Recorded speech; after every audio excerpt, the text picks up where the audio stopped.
હાલો આપણે રવાના ઈદડા બનાવવાના છે. એના માટે એક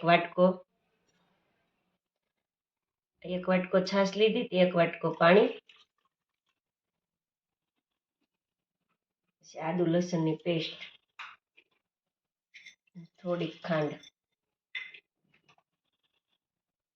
સ્વાદ પ્રમાણે મીઠું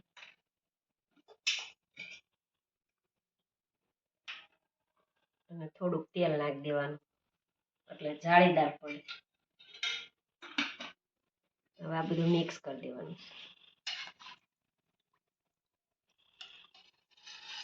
અને આને 10-15 મિનિટ પલળવા દેવી ને એટલે મસ્ત થઈ જાય ઈદડા.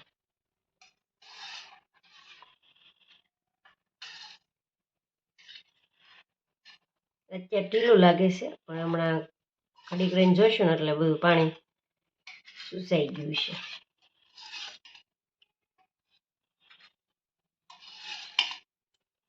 ખાંડ ને મીઠું ગળી જાય ત્યાં હલાવી નાખવાનું, પછી 10-15 મિનિટ પડ્યું રહેવા દેવાનું.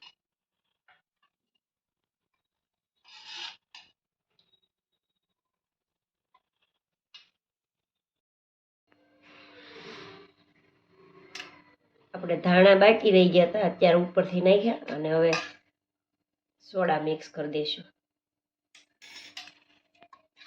હવે આને સારી રીતે આપણે મિક્સ કરી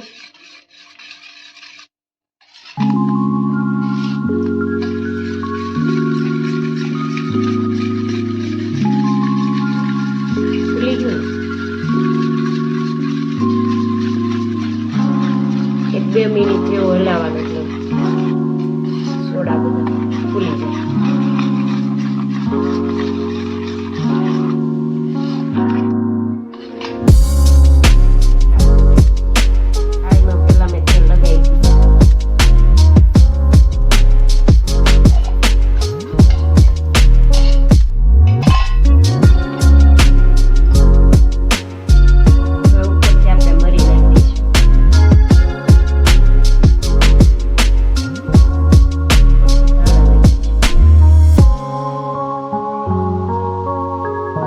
લાલ મરચું નખાય પણ મેં ઉપર પહેલા મેં ઓલું મરચાં ને એવું નાખી દીધું, આદુ લસણની પેસ્ટ.